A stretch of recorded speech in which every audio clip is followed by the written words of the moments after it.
Boa tarde a todos os amigos inscritos no canal.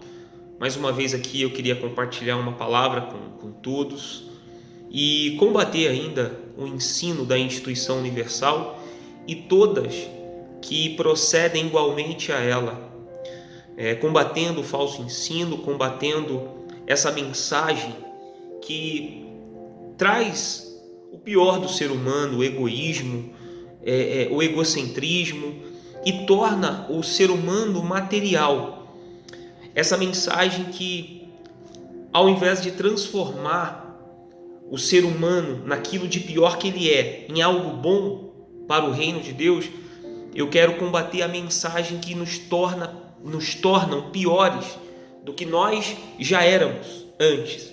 Então eu queria, nesse momento até de pandemia que a gente está vivendo, e de tudo que tem sido dito dentro dessas igrejas e tem sido proposto para as pessoas, eu queria trazer uma palavra que está no livro de Mateus, na continuação do Sermão da Montanha, no sermão que ele por si só já nos traz grande esperança.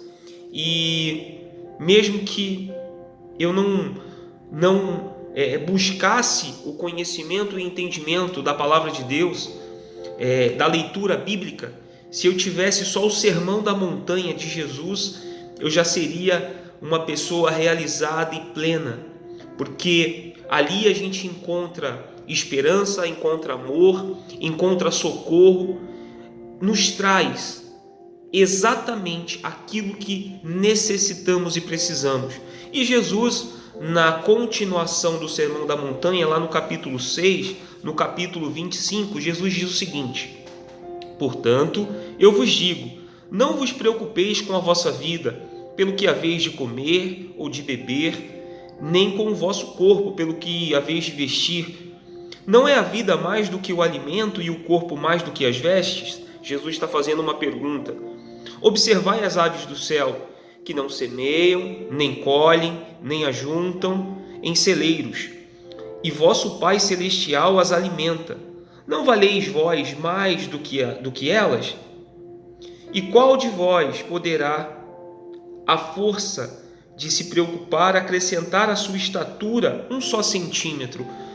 O que vocês podem fazer, ou o que vocês vão fazer, que vai acrescentar na vida de vocês alguma coisa, se o meu Pai, ou se eu não abençoar vocês?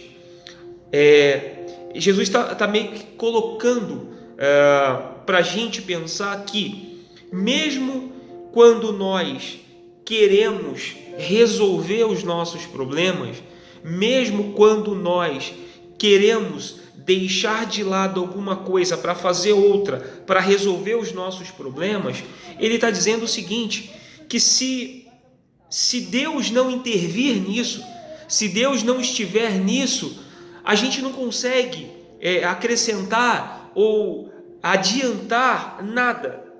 Tudo vem dele, tudo é graça, tudo é dádiva de Deus, se ele quiser nos dar. E aí, por que eu estou falando esta palavra? Primeiro porque o que nós temos visto nesses tempos difíceis, e principalmente tempos de pandemia, dentro dessas instituições, é novamente eles querendo arrancar o couro das pessoas, prometendo e dizendo que as pessoas, neste momento de pandemia, é um momento propício para ela manifestar a fé, para ela conquistar e ela mostrar para as pessoas de fora que Deus é com ela. E novamente aquela mensagem que ela ouve a vida inteira, ouviu e ouve a vida inteira, de que Deus vai se manifestar na vida dela se ela fizer algo diferente, se ela der algo a mais, se ela fizer aquilo que ela nunca fez. Na realidade, tudo que ela fizer, ela já fez, só que ela não se dá conta. Por quê? Porque agora a necessidade dela é outra, porque a necessidade dela agora chega até a ser desesperadora, dependendo da região na qual ela vive, da localidade, principalmente se perdeu o emprego, se não perdeu. E aí vem esses caras, esses mercenários, esses bandidos da fé, desafiarem a elas a manifestarem essa fé. E de dizer o seguinte: agora é o momento propício de Deus tirar da mão dos ímpios e colocar nas suas mãos, de dar para você aquilo que você nunca teve. E se você já tem, Ele vai te acrescentar muito mais. Essa é a mensagem. E aí Jesus estava dizendo para essas pessoas, como eu disse, na continuação do Sermão da Montanha, que Jesus inicia: bem-aventurado os humildes de coração, os pobres de espírito. Aquele sermão que, para esses mercenários da fé, eles não pregam isso, porque não é atrativo, porque, embora traga esperança para as pessoas essa mensagem, eles não conseguem tirar isso, ó. Eles não conseguem crescer em número, em quantidade de dinheiro, de arrecadação. Então essa mensagem eles desprezam e eles querem utilizar daquelas referências da fé que nós temos no passado do Antigo Testamento. Então agora é o momento propício de falar de Abraão, de Gideão, de Jacó. Então, por quê? Porque esses personagens mostram pessoas bem-sucedidas que ouviram a voz de Deus e fizeram, e agora a gente tem que imitar, que nós precisamos imitá-los no momento de crise, para a gente ver a grandeza de Deus. E Jesus está dizendo: não ande ansioso com essas coisas. Mas como não andar ansioso com essas coisas, se quando a gente chega na igreja buscando uma palavra de renovo, uma palavra de conforto, de esperança, esses mercenários vendem essa ideia para as pessoas? Porque assim, vender essas ideias para quem está chegando agora é uma coisa, mas tem pessoas que ouvem essas histórias, essas mensagens a vida inteira, e ela nunca viu essa grandeza de Deus na vida dela. E o pior é que o tempo vai passando e ela vai se sentindo culpada porque ela acha que está fazendo alguma coisa errada, porque esses mercenários colocam um fardo sobre elas de que sempre o culpado é elas, porque Deus, ele é perfeito, mas não aconteceu na vida dela porque está faltando alguma coisa. Ou seja, eles colocam um fardo muito mais pesado sobre as pessoas, e as pessoas, no afã de resolverem os seus problemas, de terem as suas situações estabelecidas, restabelecidas, recuperadas, elas vão dando ouvidos. Então, de certa forma, é o casamento perfeito, porque ele vem com o produto e a pessoa vem com a necessidade. E aí, na hora, ela é roubada disso daqui, ó, de pensar. Porque o que eles falam, o discurso que eles falam, é de que ela precisa usar fé inteligente. Então, parece que ela está pensando, quando, na verdade, ela está só executando aquilo que eles querem que elas façam.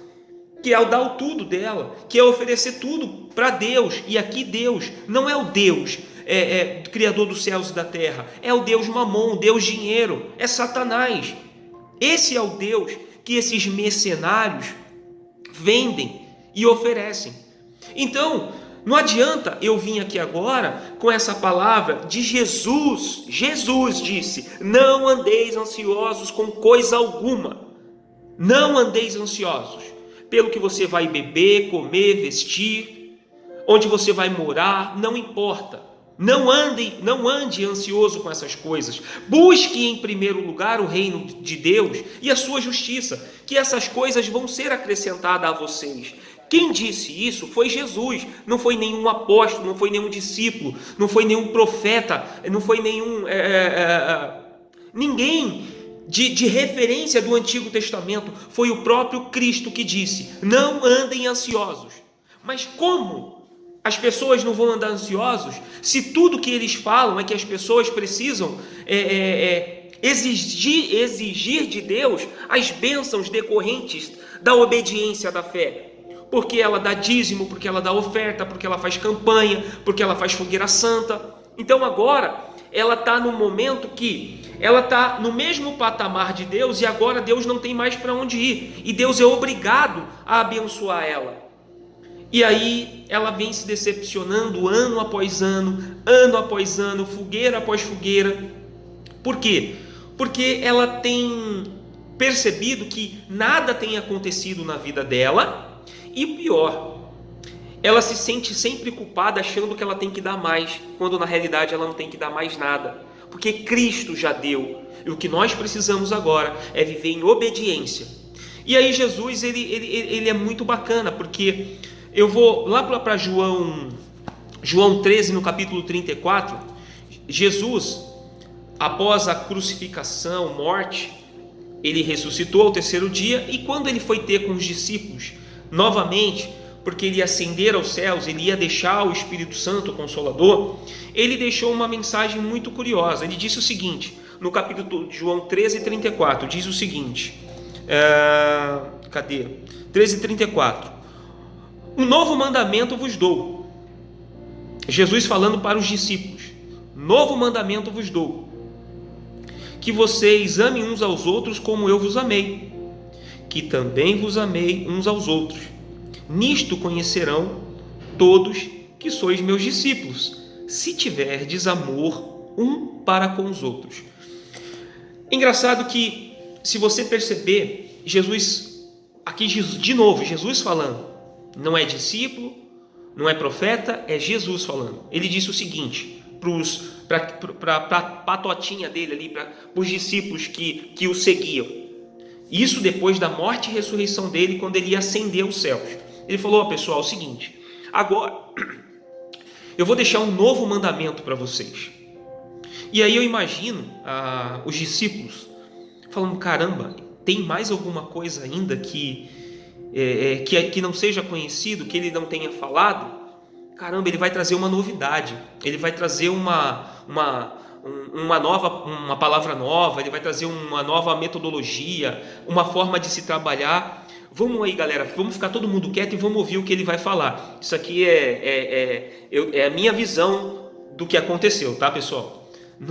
A Bíblia está falando que ele disse que novo mandamento daria.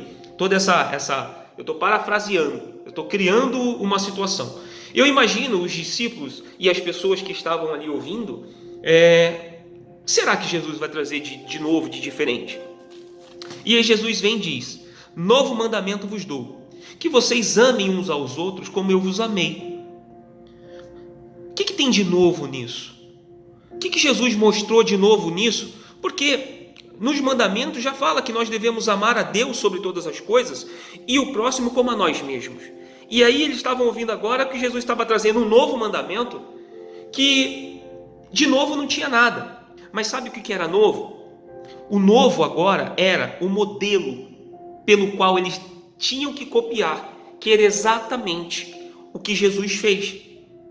Por que é difícil ouvir a mensagem da Universal? E por que essa mensagem da Universal e das igrejas semelhantes a ela é tão danosa, é tão complicada, é tão mortal?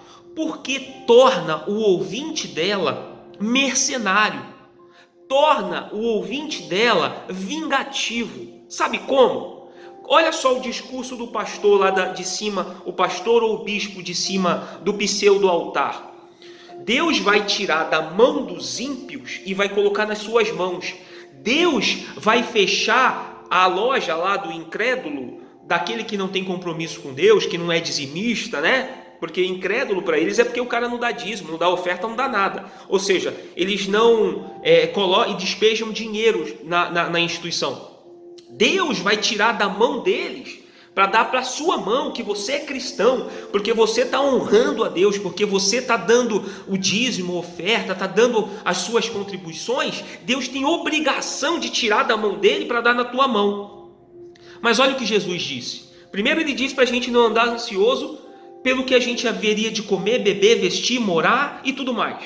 E agora ele vem falando para os discípulos o seguinte, pessoal, eu vou dar um novo mandamento para vocês, que vocês amem uns aos outros como eu amei vocês.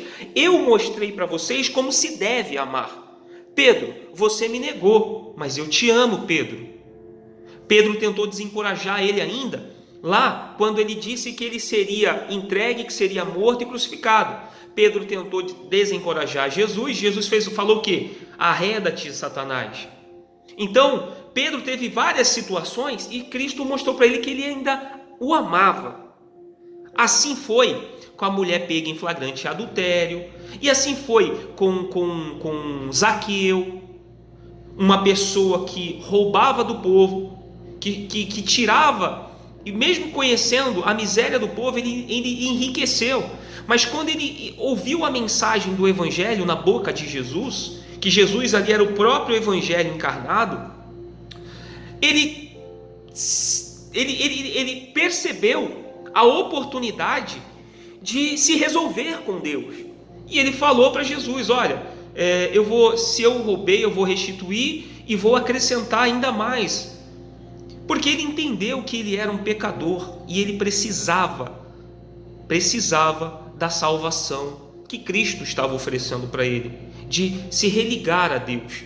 E Jesus falou para ele que havia chegado salvação naquela casa. Então, perceba que o que a gente ouve, ou o que as pessoas ouvem nessas instituições, é que Deus vai tirar da mão do incrédulo, do ímpio, do perverso, para dar para ele porque ele é filho de Deus, porque ele é melhor, porque ele faz isso ou aquilo outro. Essa é a mensagem danosa, essa é a mensagem que traz morte, que não traz vida, que não traz esperança. As pessoas ficam buscando encontrar o lugar para ela tomar posse, que se dane quem vai estar perdendo. Não importa se quem está perdendo tem família, tem crianças, não importa se tem necessidade de ter aquilo que ela está perdendo. O importante é que Deus satisfaça o desejo dela, a vontade dela, a conquista dela. É por isso que esse ensino é tão danoso, e é por isso que não dá para se calar diante desse ensino. Porque o que a instituição universal, eu não vou nem chamar de igreja, o que a instituição universal, o que a empresa universal cria, não são cristãos, são militantes. São militantes que defendem a causa da instituição e não a causa do Evangelho. É por isso que é tão difícil para essas pessoas que estão lá dentro acordarem para a graça e para o amor de Jesus, porque elas são tão arrogantes a ponto de achar que elas produzem o milagre delas naquilo que elas fazem, porque ela deu, porque ela ofertou, porque ela sacrificou, porque ela moveu a mão de Deus. Elas são arrogantes a ponto de achar que não precisam de Deus, na verdade não precisam de Jesus, porque elas fazem os sacrifícios e elas querem tão somente ter atendido os desejos dela. E aí, essa mensagem de muitos anos que as pessoas ouvem, você pode perceber que um número muito pequeno alcança essas conquistas. Não é nem porque Deus apareceu por aquilo que elas haviam feito, mas porque elas manifestaram ainda, elas fizeram sacrifício, trabalharam em prol daquilo que elas queriam, elas colocaram a mão na massa, elas foram trabalhar. Quem trabalha e trabalha certo com a cabeça, conquista e cresce, e elas atribuem aquilo que elas colocaram no envelope, no altar. Elas nem percebem que foi o trabalho delas e a graça de Deus que levaram aquilo, e não propriamente o sacrifício material que elas querem traduzir em espiritual. Não é, mas foi o próprio trabalho. Prova disso é que você tem um número pequeno de testemunhos que acaba fomentando uma massa muito grande. Então, eu fico colocando sempre os mesmos testemunhos, as mesmas 3, 4 pessoas daquela igreja local, para poder alimentar o ego e o desejo de uma massa sedenta por milagre. Nós corremos atrás do milagre. Nós queremos o milagre a todo custo. Nós não queremos a Deus, mas sim queremos o milagre. Ainda que eu diminua a Deus, ainda que eu despreze Jesus, o que importa para mim é o milagre chegar na minha vida.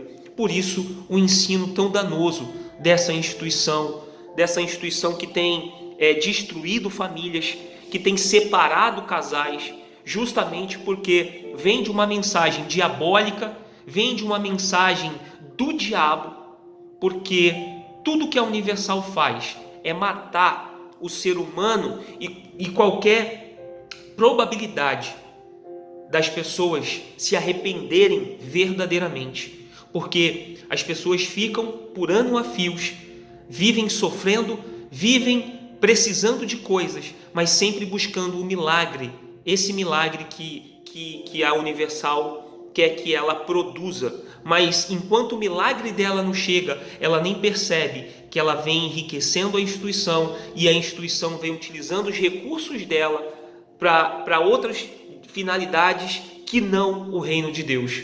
Então, que Deus possa trazer à sua mente, ao seu coração, a verdade do Evangelho, que a graça dele seja revelada na sua vida e que você possa desfrutar de um relacionamento sadio, onde a esperança de Cristo nasça a cada dia no seu coração. Que Deus abençoe a todos e até uma próxima.